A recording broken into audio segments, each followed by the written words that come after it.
Hi everyone, today we're going to take a look at a new lens from 7Artisans. It's their 85mm f1.8 autofocus lens for the Sony Full Frame E-mount system. This lens comes in at just $299, making it an affordable option for those of you on a budget. However, I think its optical performance far exceeds its price point. Full disclosure, I received this lens at no cost, but I was not paid for this review, and no one will see it before I publish it. And as always, I'll give you my honest and fair opinion. Now, taking a look at the dimensions, it's 72mm wide by 96mm long. We have a weight of 437.5 grams with a filter thread size of 62mm. So for an 85mm lens, this is pretty average. Now, the build quality is excellent, as I've come to expect from 7Artisans. Even at this budget price, I think it feels very, very premium. I love the black coating finish on this. It has a really nice sort of a semi-gloss shine to it.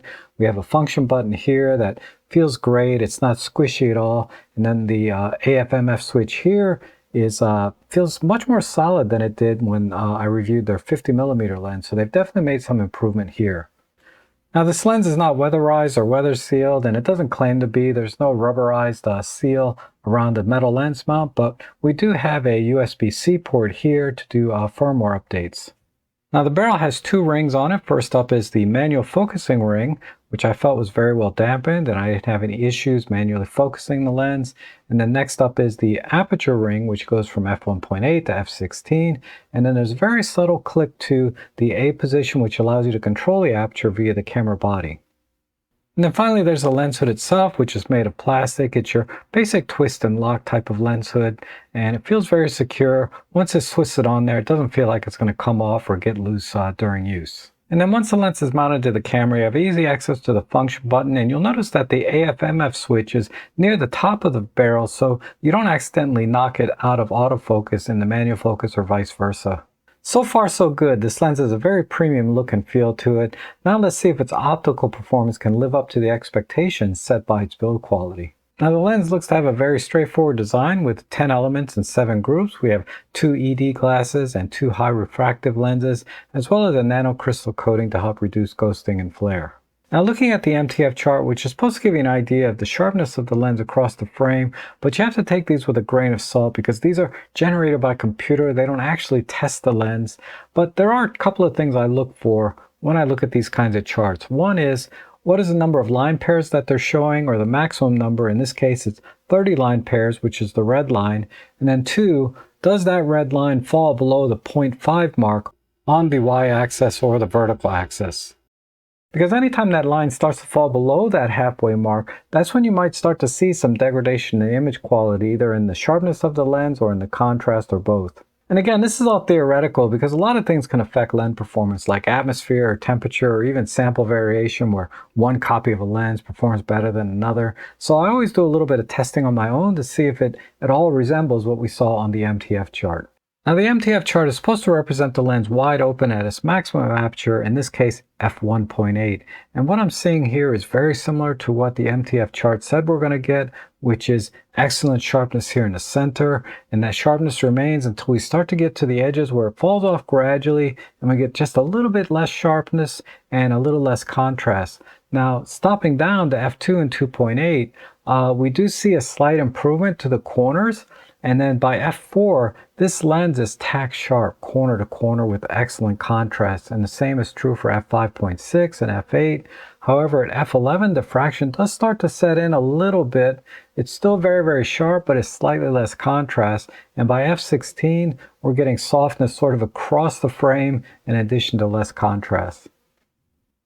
Now, sharpness and contrast are just two aspects of optical quality. We also have to look at things like chromatic aberration, ghosting and flaring, coma, things like that. And I'm happy to say that this lens performs exceptionally well in all of those areas.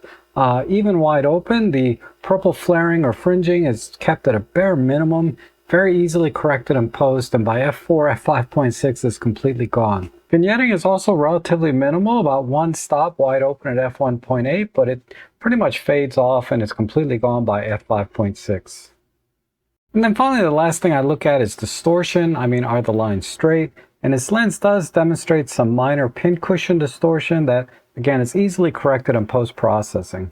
And then finally, the last few things I look at are a little bit more subjective, like the quality of the autofocus areas, the speculars, can you do starburst with this lens? And then can I sense or get a feel for any differences in color rendition? And again, I'm happy to say I think this lens performed very well. The autofocus areas were very smooth and creamy. The speculars did exhibit some cat's eye effect when you were shooting wide open, but the bokeh balls, they got nice and round as you stop the lens down.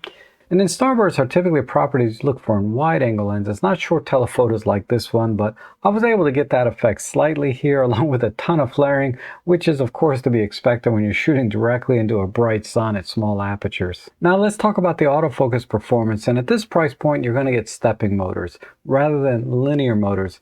And for sports action photography, stepping motors are not going to be able to keep up. So if somebody's running directly towards you or away from you, you're going to miss a lot of shots or get a lot of shots out of focus. That said, for 99% of the photography that you would do with an 85mm lens, stepping motor is perfectly fine. So here in AFS mode, I just did from point A to point B, and the stepping motors were plenty fast enough for something like this. So if you're doing portraits or events, you're not going to have any issues.